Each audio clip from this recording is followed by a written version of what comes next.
Hello, welcome back to part 2. In this episode, this part 2, what we're going to do is we are going to take our sock as we've knit it so far. We are going to add a heel flap. We are going to turn the heel to make the whole sock kind of turn. And we're going to add a gusset. It's really not that hard, but it's a little bit tricky. If you're unfamiliar with the process of making a sock, follow along with me and I'll show you how it's done. All right, so after we have completed the stockinette stitch portion, we're ready to start doing the heel. And what you'll want to do is you'll want to refer back to your tail. Sometimes people start the heel flap right where the round began. Sometimes people like to put this right in the middle of the back. Some people just disregard it completely. I've tried lots of different ways, and honestly, I don't really think it makes that big of a difference. If you're weaving in your end really, really nicely, it should be, seamless, and nobody should ever know where it began. So what you want to do is you basically want to split the number of stitches in half. And since we started with 64 stitches, we want to work 32.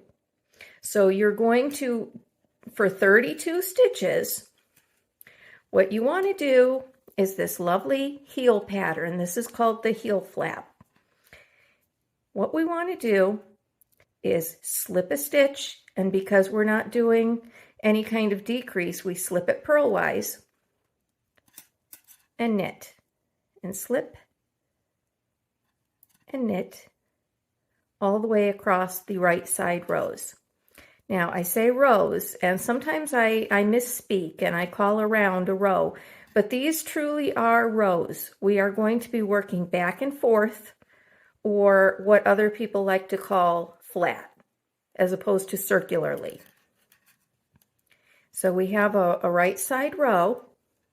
We are just doing a slip one knitwise, slip one purlwise and then knit one. I was looking at a knit stitch and I said knit.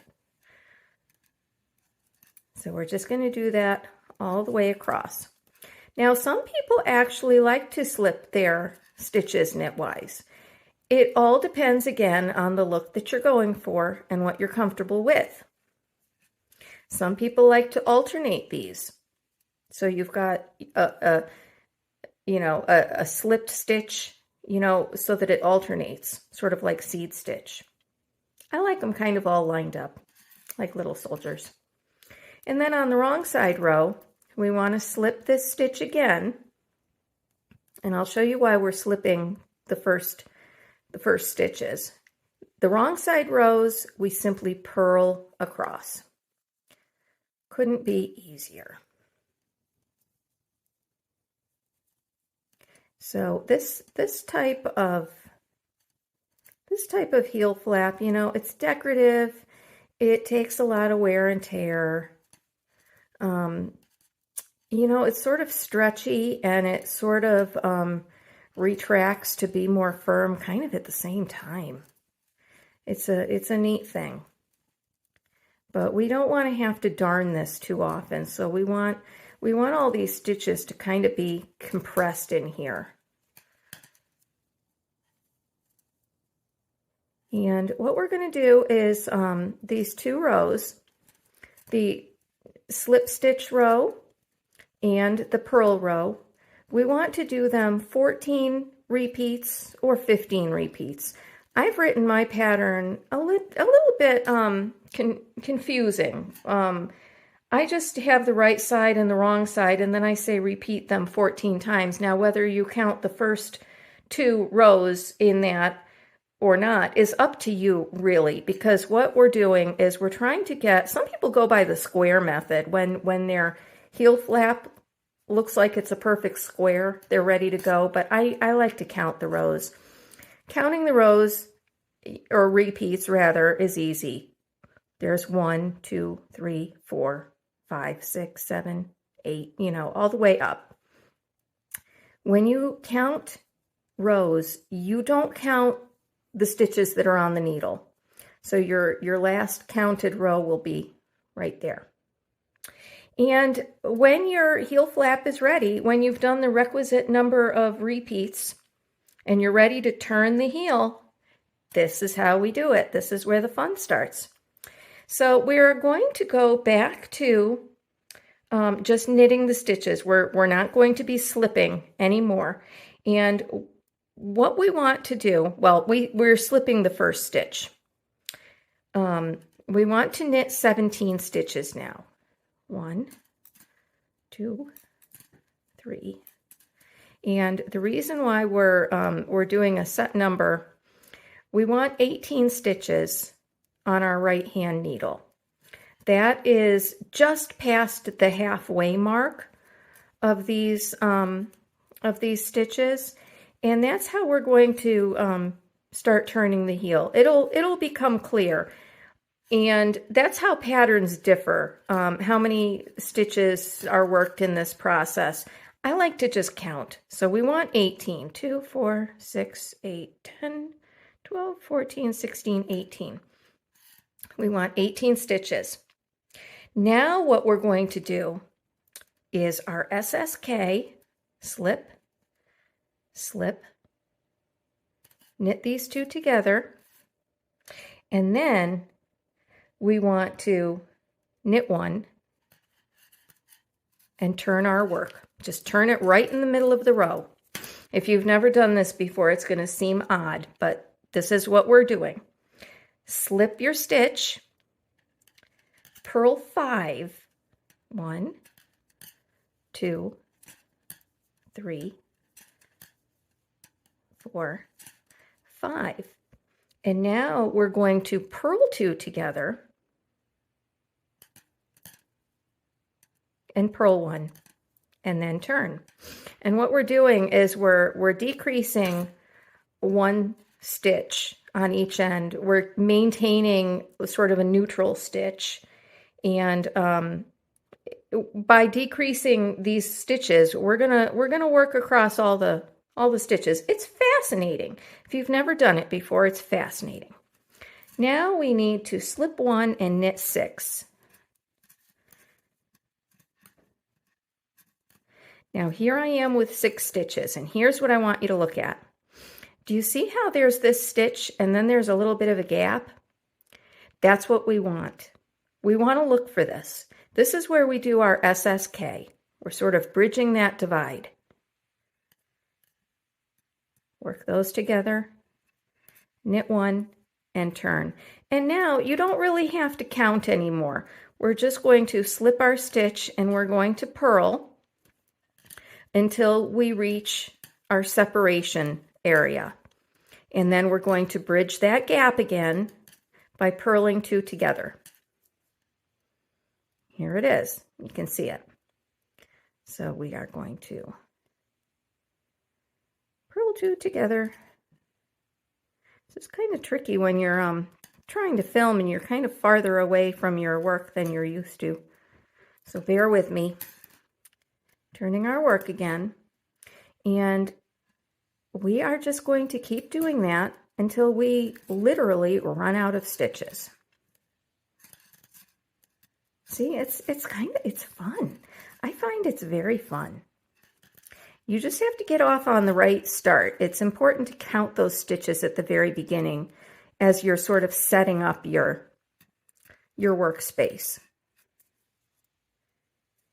And just let those other 2 needles kind of droop. We're not using them yet.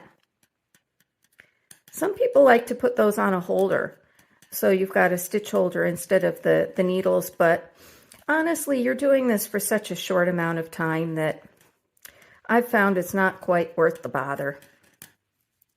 Now here I am. You can kind of feel it before you see it. You feel it and then you look for it and say, yes, there it is.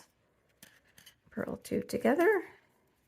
And I'm kind of, if you've noticed, I wrapped my yarn before I turned it just so that it's in the back, but it doesn't matter. You just want to make sure that you maintain your knits and your purls just like you're used to, because the important thing is to concentrate on what you're doing. You don't want to have to rip this out and do it again. That's no fun. Ripping out is never fun, but sometimes ripping out can set you back too, because you're not sure exactly where you were, and sometimes you have to rip out more rows than you were expecting to. So turning it, and we're slipping that first stitch. By slipping the stitch, it's actually making the stitch a little bit bigger, and that's going to be easier for us to work with.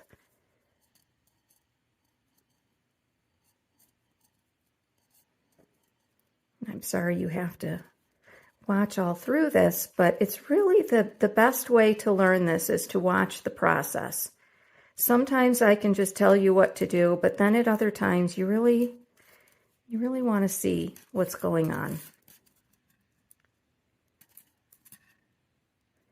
And I've transitioned back into another color, and honestly, that's what makes these fun too. I'd like to make a solid color of socks, but it's harder to find the solid colors of yarn actually, because these colorful skeins are what's in demand. This is what's fun. This is what people want.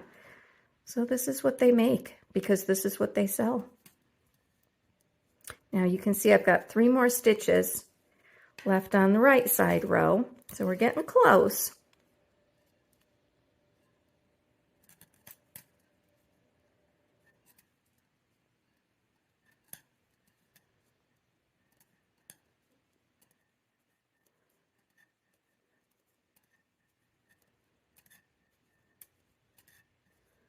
I don't know if you can hear the clickety-clack on the counter. I think some people find that soothing and some people find it annoying.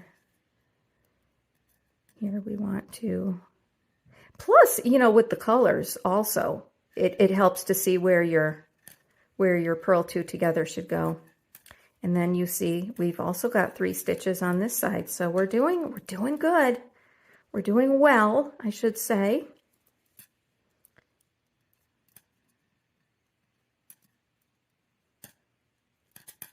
And if any of you have a desire or have ever knit little toy animals, this is along the same lines. What we're doing is shaping our knitting. And so you see this a lot in little toys where you want to get arms and faces and, you know, things like that shaped. There we go. We want to make sure that our stitches are as nice as we can make them. We've got another color coming up here too.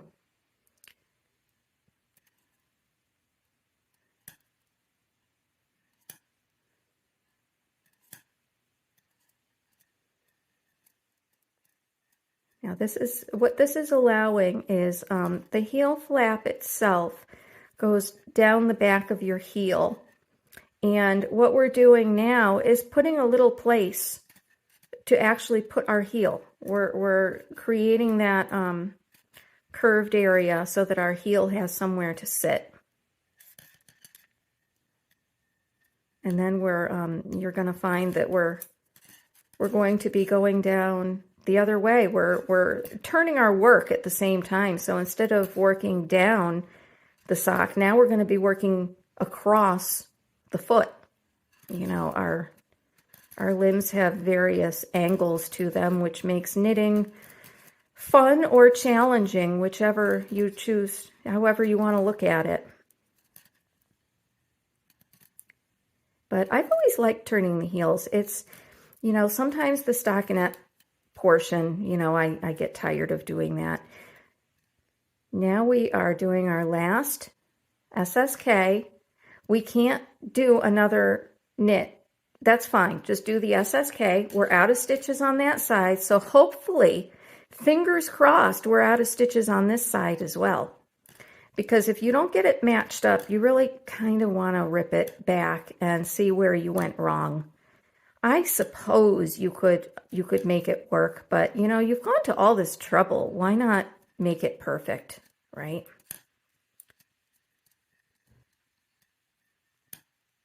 So we're going across. The reason I chose to do the heel flap where I am doing it is, again, the color dictated it. The dark blue started again. Here we go, our purl 2 together, and we're out of stitches. My dark blue started, and I thought, you know, that would be a nice transition place to put that. Now I've got the turquoise back again. So you've successfully turned it. This is what it looks like. Isn't that kind of cool? Over on the side, you've got these sort of floating stitches. That's where we slipped our stitches. It's very pretty, and you'll see that, you know, they're nice and open. That means our stitches were not crossed. Now what we need to do is, well, first of all, let's count our stitches. We need 18 again. 2, 4, 6, 8, 10, 12, 14, 16, 18. So our stitch count is correct. What we are going to do now is we're going to separate this out to 3 needles. And you say, well, we did that before. But this is slightly different. We are going to name our needles now. So this needle is going to become needle number 1. And what we're going to do is we are going to knit across all of these stitches. That's easy enough, right? What we're doing now is we are, my goodness, hang on a second.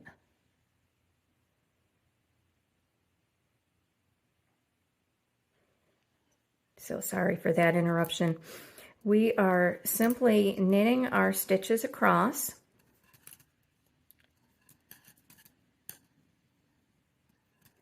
And now what we're going to do to start working circularly again is we have to pick stitches up here.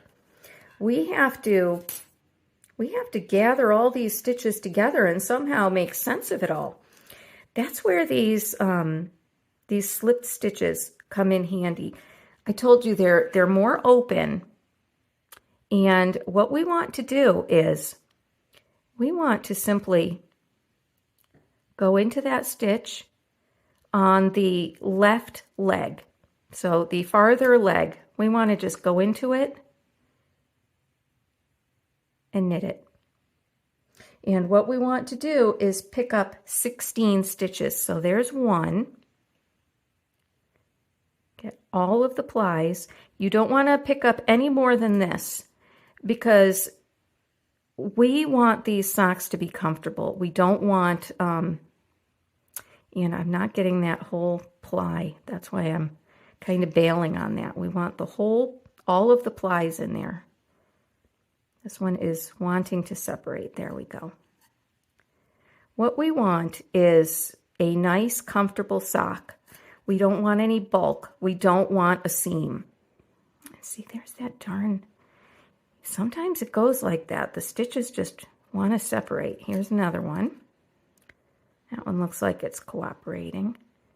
This is slow work. You have to be careful of what you're picking up. But if you did 14 of the repeats of pattern, you'll have, you may need to pick up in between stitches a little bit. Usually what we want to do is pick it up down here because we don't want a gap there. If you have too many, you want to pick them up. Basically, the next row, we're going to decrease them down. So there's always a way, if you don't have the stitch count exact, you can fix it on the next round, but it's easier to get it exact. It's easier, but sometimes what you want to do is put more or less stitches on because of the shape of somebody's foot, and in that case, sometimes you have to tweak patterns. And that's really what's challenging about knitting. It's not so much following patterns, it's adjusting a set pattern that's made for millions and millions of people, adjusting it to fit yourself, or more challenging, to fit somebody else that you may not know what size they are. So we're getting down here toward the end. There's a dark one. Now let's count. Let's see where we are. We've got 2, 4, 6, 8, 10, 12, 14, 16, 18. So we've picked up 2, 4, 6, 8, 10, 12, 14, 15. So we want to pick up one more stitch, which works out well because we've got one left. But what I sometimes like to do is go into the stitch below and kind of pick them both up at the same time. You don't have to do this, but it sort of closes the hole a little bit more. It's a little bit floofed right there, but we can adjust that. On the wrong side row, we can kind of poof and adjust later on. Sometimes it's good to have an extra stitch in there, and I didn't really do an extra stitch. I just sort of helped to fill up any future holes. If you have a hole in your knitting, this is where it's going to be. And another way of closing that hole is to darn it later, but we don't want any more yarn in there. So we only want to use the yarn, you know, we don't want too many seams or weaves. So that's a lot of stitches on there compared to what we're used to. And so now on the next needle number 2, we just want to knit across 32 stitches. So knit, knit, and remember, pull it tight, very, very tight to close up that hole. Now, we're not just working across this needle. We're working across both needles because we need all of these stitches. All of them come with us. This is now needle number 2.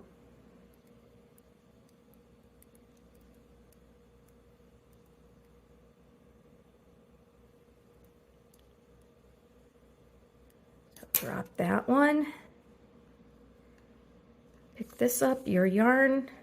Sometimes it doesn't want to cooperate. So this is the top of the foot. This is what we're working right now, and these stitches are going to remain at 32. It's the other 2 needles that we're going to work with. This is the top. This is going to remain unaltered. And if you'd like, you can count these stitches just to make sure there are 32. I'm going to trust myself. Do we dare trust ourselves? So there's our 32 stitches. Now what we want to do, just like this other needle, we want to pick up 16 stitches in here, just the same way. We're going to be working, this side is a little easier, so I am just going to, and sometimes you have to stick this needle in however you can do it. But because I have the ability to sort of pull this yarn taut, I'm just going to go in that stitch, and I'm not going to worry about going in any other stitches to try to close it up. So there's 3 stitches, 4, 5, 6. I hope you can see this okay. This dark blue is kind of hard to see.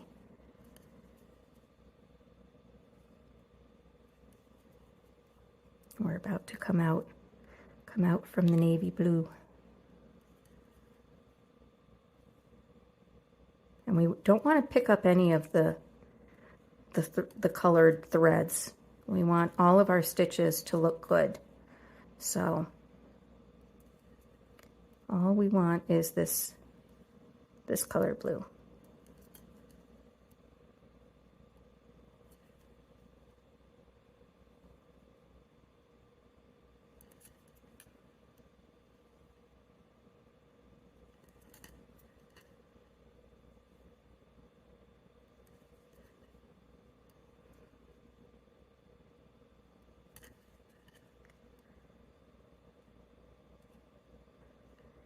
Okay, so let's count. Let's see where we are with this. We need 16. 2, 4, 6, 8, 10, 12, 14, 16. We have 17. So we can just kind of drop that unneeded stitch and it will be fine. And now what we want to do you remember that we had 16 stitches to start with? Or 18, I'm sorry, 18 stitches to start with. We want to take 9 of those back. It's a little tight here. Just do your best. 1, 2, 3, 4, 5, 6, 7, 8, 9. And you find yourself right in the middle of our turned heel. So to look at this, it's going to be looking more like a sock now, huh? We've got our leg portion, we've got our turned heel, and now we're going to be working down the foot. To do that, this is another area. You might want to do this portion and then take a break and resume the rest when you're well rested, because this is involved as well. There are 2 rounds that I want to show you. The first round, remember this is needle 1, okay? Needle 1, needle 2, and needle 3. We want to knit across. So remember what we do. We do knit 2 and then we pull it tight. We want to work across until the final 3 stitches.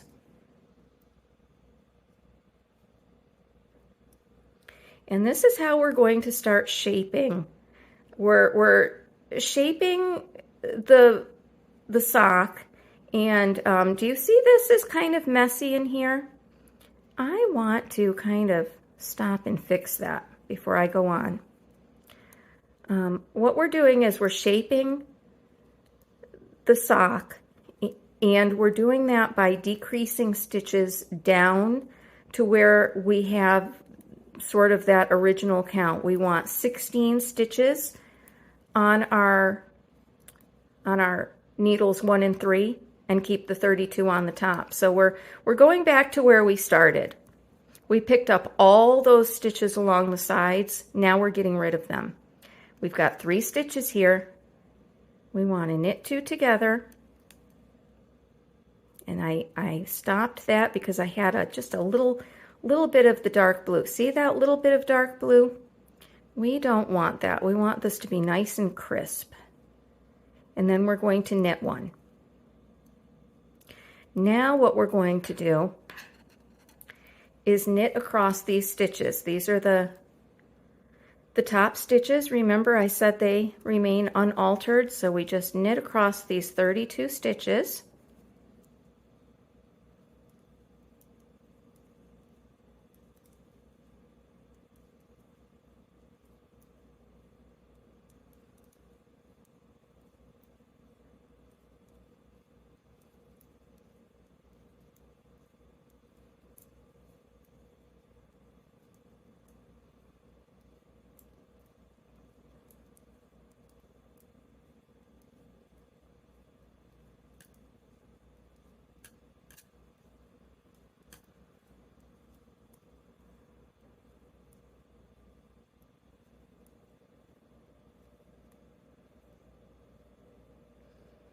Now when you get toward the end, you know, it does become more difficult.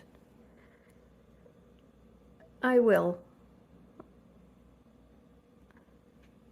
admit it. It becomes more difficult, but you can do it. And it's not for very long. Now we are on needle number 3. We did a knit 2 together over here to decrease that side. On this side, what we want to do is we want to knit 1, because we always start with the knit 1. Then we want to do another SSK.